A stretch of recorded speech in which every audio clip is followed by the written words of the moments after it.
Creating conversation with conversation. Arrow.net, ARROE.net. We are unplugged and totally uncut with Wayne Francis. I'm doing great. How about yourself? Thank you for having me on. Well, of course, because there is a change going on inside the world of church and religion and spirituality, and your book explains a lot. I'm a student at Elevation Church with Pastor Furtick. I totally get this book.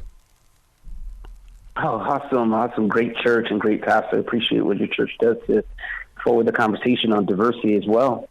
Well, the things that you put in here are things that we want to talk about, but it's very uncomfortable for other people to talk about. And you really do present it in a way where it's like you drop the four walls of the church and say, hey, we're all together. Let's just be family. Right. Yeah, because that's where it has to begin. We have to all see each other and empathize with each other, that we're more alike. And one of the things that we try to point out in the book is we need to get beyond our semantics and start looking at our similarities. Mm-hmm. And what similarities do you think we have? Well, actually, I can sit here and tell you the three things right now. COVID-19 is a similarity. We've got a war that's on, could happen at any moment, and we've got inflation. But yet you still see that there is tension. It's like, people, come on. I know, and we have so much more in common than we like to ignore. And the truth is, we're all people that want to be needed, known, and loved. So how do we figure out how to do that in a better way, particularly when it comes to loving each other, not based on our skin color and the tensions that are around that? The book we're talking about is God and Race. I love the way that the book opens up with one of my favorite words, hope. It's all about hope. Yeah. We were very deliberate about the trajectory of the book and where it was going to go. We wanted to start off with hope because that's where it really begins, right? Then hopefully it penetrates our heart, goes from our heart into our households, because we really need to make sure that our homes are reflecting the heart of God. And then we should penetrate the gospel by living it out to an onlooking world in the house of God. So we go from hope, heart, household to the house of God. I got to tell you, Wayne, one of the positives of the lockdown was the fact that church was in my house. I mean, I could go to the app and bring my church into my house, and I literally sat there thinking, oh my God, usually I go away from my home to go to church. God is in my house right now. Exactly. And what that did for a lot of us was contextualize the presence and the nearness of God, so that we don't have to compartmentalize our lives as much as they used to be.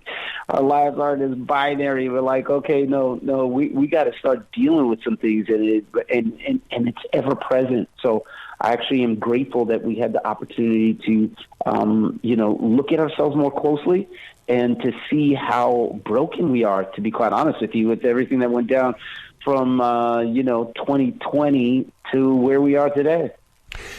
An agent of reconciliation. That right there opened up my eyes when I read that inside the book.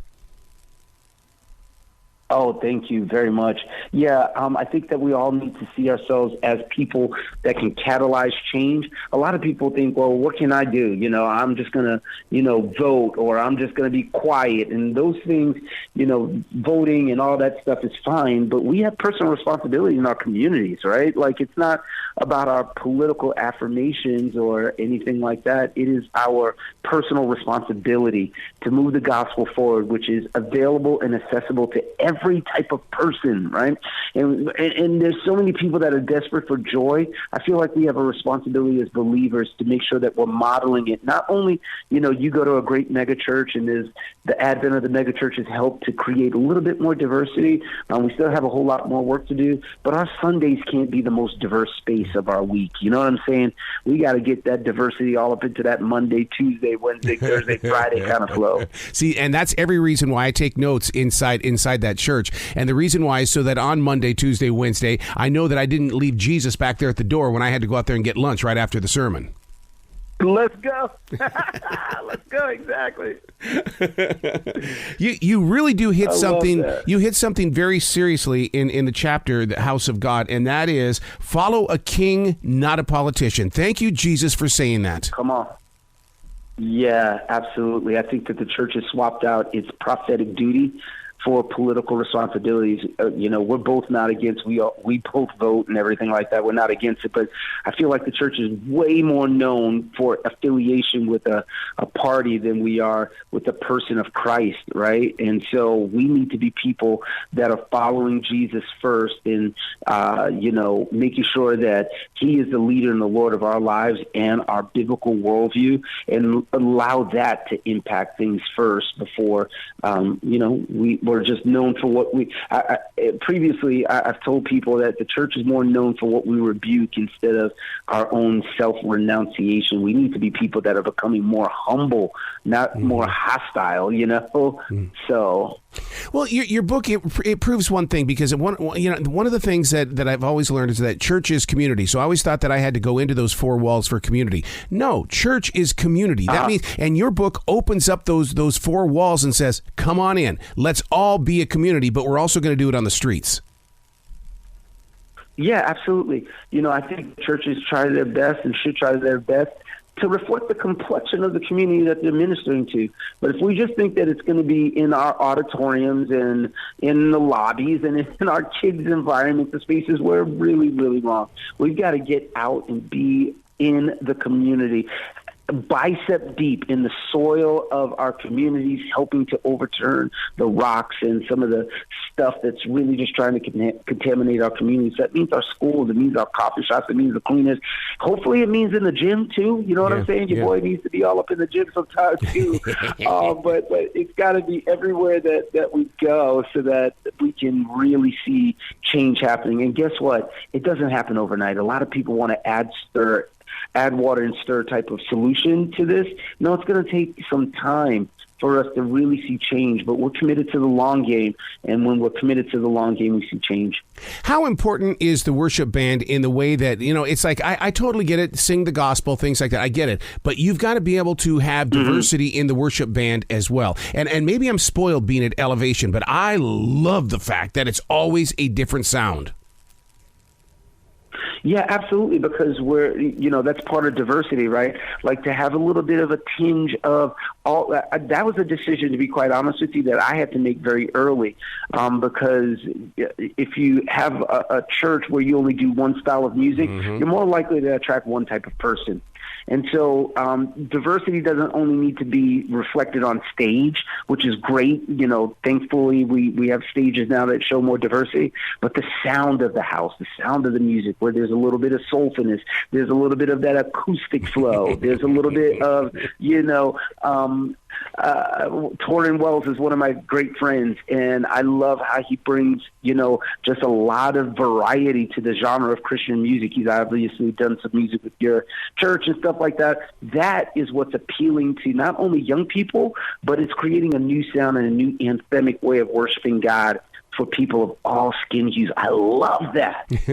John 3:16 is very powerful. A lot of people, they will accept Christ, but what they forget along the way is they have to activate Christ. And I think that a book like yours, God and Race, it is the activator. It is the influencer. It shows people that it's not just going to church to drop a couple of dollars into the plate. You got to get out there and you got to promote it.